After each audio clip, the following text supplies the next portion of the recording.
Muy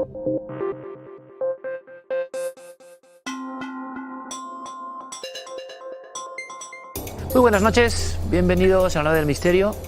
Ese asunto tan interesante en la Asamblea de Extremadura, ¿eh? Ojo, se desplegará dentro de unos minutos, apasionante. Pero ustedes han visto el rebote comunicacional en todos los medios en estos días de nuevos hallazgos en el espacio que ya casi saben de memoria, ¿no? El agujero negro, la imagen. Hay otros que han pasado quizá más desapercibidos, no en el ámbito académico, que me parecen apasionantes, interesantísimos y alucinantes. Porque tienen que ver con una señal que para todos los que anhelamos, ¿no? Que no estemos solos en este mundo sideral, en la inmensidad del espacio, pues siempre fue como un símbolo. Y aquí lo hemos contado en alguna ocasión. ¿Ustedes recuerdan estas imágenes de una de estas recreaciones? Eran los años 70 y en un lugar concreto de esas grandes orejas u ojos que miran a las estrellas, llegaba una señal tan impactante, tan especial, tan diferente, que el propio operario que vigilaba un poco el latido de lo cósmico puso ¡wow! Y quedó para siempre dentro de las historias de la astronomía, de la investigación sobre la posible existencia de exobiología, de como la señal wow. Ese fue su propio título. Durante mucho tiempo se analizó, hubo evidentemente polémicas de un lado o de otro, y siempre fue quedando, a pesar del avance tecnológico actual, como la más rara señal de todos los tiempos. Muchos pensaban que era realmente ¡fum!, una especie de zumbido, me van a entender, quizá de otra inteligencia, que lo recibimos en aquel momento y que, bueno, no se ha desentrañado mucho más. Esta es la pequeña gran historia de la señal wow, a grandes rasgos. ¿Y cuál es la sorpresa? Cuando empieza a ver en titulares que un español se ha propuesto dar un paso más, ha hecho algo muy interesante que a nadie se le había ocurrido y que puede determinar quizá de dónde vino exactamente esa señal, porque también hay misterios en torno a esto. Y ese español, ese divulgador científico, es amante de la astronomía, es nuestro amigo Alberto Caballero, que está aquí con nosotros y que seguro que nos da algunos datos, bueno, por lo menos para soñar, ¿no? Esto es pura ciencia, pero por lo menos para soñar en torno a la importancia, quizá, quién sabe, siendo un poco poéticos, de aquel mensaje lanzado en aquellos años 70. Alberto, bienvenido, buenas noches. Buenas noches, muchas gracias por invitarme, un placer. Por favor, gracias a ti por prestarnos unos minutos. Hubo mucho impacto, se leí en muchos medios que alguien, ¡pling!, se le encendió la bombilla. ¿Por qué te pones a hacer esto de repente? ¿Cuál es el sentido de analizar una señal que en el fondo también es antigua, ¿no?, y muy polémica? Sí, correcto. Bueno, durante muchos años muchísimos observatorios han estado escaneando esa parte del cielo para ver si se repetía la señal. Pero claro, la respuesta ha sido negativa, nunca se ha repetido esa señal. Entonces, bueno, yo un poco mi investigación la he hecho con el objetivo de ver si alguna estrella parecida al Sol, para que, bueno, se busquen planetas alrededor de ella y cambiar un poco la búsqueda, de pasar de radiobúsqueda a pasar a una búsqueda óptica, que no se ha hecho hasta la fecha. ¿No se ha hecho? No, en esa región del cielo nunca. Una búsqueda óptica con el objetivo de encontrar tecnomarcadores, que serían, digamos, señales que indicarían la presencia de inteligencia extraterrestre. Sería otra forma de hacerlo. Alberto, yo lo he contado, evidentemente como periodista y muy sucintamente, pero ¿por qué para los que amáis la astronomía, por qué para los que miréis al cielo, buscáis coordenadas en busca de ese sueño colectivo de toda la humanidad, por qué es tan importante o tan anómala o tan singular la señal wow? ¿Cómo podríamos contárselo a todo el público? Sí, bueno, actualmente la señal wow se sigue considerando la señal la mejor candidata a ser producida por inteligencia extraterrestre, porque simplemente por una cuestión de duración, es la que actualmente tiene mayor duración en la frecuencia del hidrógeno. La señal duró un total de 72 segundos, pero porque, no duró más porque el observatorio movió, se movió hacia otro lugar del cielo. ¿Podría ser más larga? Seguramente hubiera sido bastante más larga. Y justo además en la frecuencia del hidrógeno, que se considera, bueno, es el elemento más frecuente del universo, y la ciencia, bueno, la literatura en este tipo de cosas se suele decir que, bueno, que es la frecuencia que probablemente una civilización extraterrestre usaría para comunicarnos. Entonces es por eso, básicamente. No se ha repetido nunca. ¿Se ha vuelto a enfocar, digamos, las grandes antenas, orejas, al escucha del espacio a ese lugar buscando una segunda señal wow? de manera continua muchísimos observatorios. Por ejemplo, el Instituto SETI tiene un radiotelescopio, se llama ALEN, es una amalgama, un conjunto enorme de telescopios que están 24/7 escaneando el cielo en búsqueda de señales. Entonces, esa región concreta del cielo se ha escaneado durante muchísimos años en muchas frecuencias, porque claro, hay muchísimas frecuencias. Es un poco muchos buscar posibles canales de búsqueda de alguna manera. Claro, es buscar una aguja en un pajar, en mi opinión, porque claro, hay tantas frecuencias, es tan grande esa región del cielo, miles de estrellas. Entonces, claro, por eso un poco ver si podemos cambiar la búsqueda y buscar hacer una búsqueda. Nunca volvió esa señal, nunca volvió. Nunca volvió. Era una señal, sí, era una señal, de todas formas, una especie de un impulso energético. Realmente no estaba modulada, no tenía un mensaje, era simplemente energía, básicamente. Que viene de un punto del cosmos que no correcto. se esperaba, desde luego. ¿Por qué pone wow ese hombre? Bueno, yo diría porque le impresionó bastante, nunca había encontrado algo parecido a ello y realmente nunca se ha vuelto a encontrar, aunque también hay mucho secretismo en torno a ello. Por ejemplo, el SETI, Instituto SETI, que es la mayor organización que se encarga de buscar vida extraterrestre, no hace pública digamos, los candidatos que tiene de señales a vida, o sea, lo mantiene en secreto. ¿Hoy todavía? Hoy todavía, todo es secreto. Hay organizaciones como Breakthrough Initiatives, que es otra que también se encarga de buscar vida, que sí que publica listas en donde se puede ver las señales que encuentran y les asignan una probabilidad en función de la probabilidad de que sea producida por inteligencia extraterrestre. Pero el Instituto SETI, por ejemplo, todo es un secretismo. Entonces no sabemos si ha vuelto a recibir algo parecido. O sea que 45 años después sigue siendo el top, la número 1. Sí, correcto. Bien.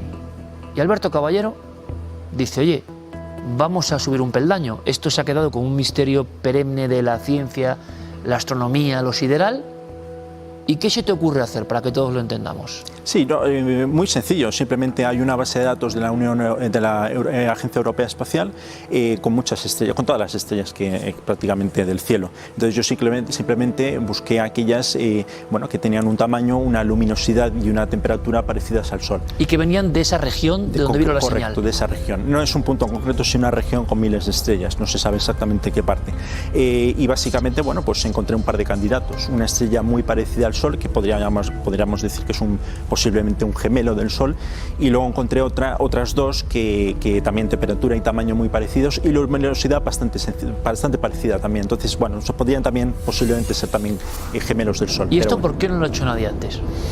Buena pregunta. Pues en general yo diría que es que la búsqueda de vida inteligente se ha centrado específicamente en la búsqueda de radioseñales. Entonces, claro, también es cierto que la búsqueda óptica de tecnomarcadores, como te comentaba, claro, se necesita de una tecnología bastante avanzada que actualmente no tenemos. Nosotros, por ejemplo, la ciencia hoy en día puede buscar tecnomarcadores alrededor de planetas cercanos a 4 años luz, a 40, pero claro, todas estas estrellas de la región realmente están a miles de años luz. Entonces, claro, realmente a día de hoy aún no tenemos. Dentro del mapa cósmico, y como ves, pero lo digo por mí, claro, porque yo soy el primer ignorante, dentro del mapa cósmico, Alberto, esto es un lugar muy distante, incomparable. ¿De qué distancia estamos hablando?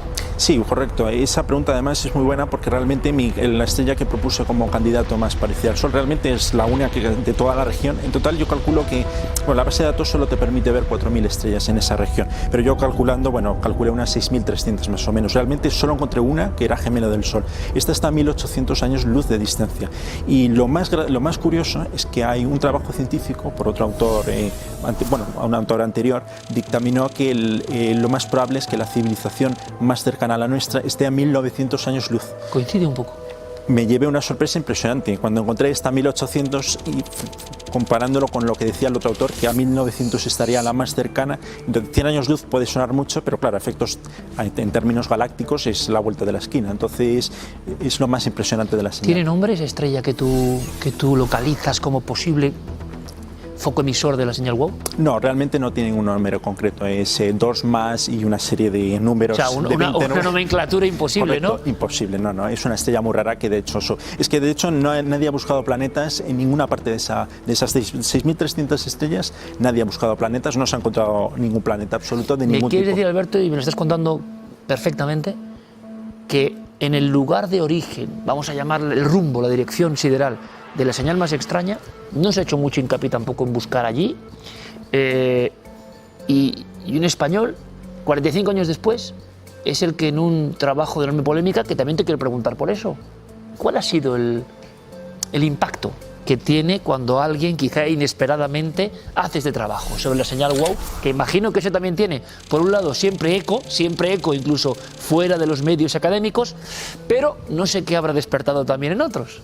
Sí, bueno, he recibido un poco de todo. O sea, efectivamente se ha publicado en muchos periódicos y páginas web del mundo. Y un poco, bueno, por un lado, por ejemplo, el otro día vi un tuit de Yuri Milner, que es un magnate ruso que es, junto con Steve Hawking, destinaron $100 billones a la búsqueda de inteligencia extraterrestre. Pues, por ejemplo, a él le pareció bien que hay un candidato a la estrella solar que a una se hizo eco de tu trabajo diciendo, hey, es interesante. Pues, en cambio, otros, por ejemplo, sí que lo ven un poco más, bueno, ¿por qué una estrella como el Sol y por qué no hay vida alrededor de otro tipo de estrellas? ¿Por qué esa y no otras? Entonces, un poquito bueno, pero variado. tú has buscado algo parecido a lo que ya conocemos, ¿no? Correcto, sí. Un Sol que genera las condiciones propicias para que alrededor... Claro, todo esto, si tú lo haces, Alberto, esta búsqueda tú la haces, que igual no había posibilidades, ¿no? En el año 76, bueno, casi parecía imposible que hubiera, por ejemplo, exoplanetas con condiciones parecidas, y eso lo vamos aprendiendo poco a poco, ¿no? Considerando que el 20% de los planetas en el universo es habitable, se calcula más o menos en esa región del cielo 1.300 planetas en los que nosotros, los humanos, podríamos vivir, con aire que podríamos respirar, agua que beber, y bueno, la radiación habría que verlo en función de la estrella, pero en principio hay muchos planetas ahí y es muy probable que, obviamente, dada la cantidad, pues alguno pueda contener vida.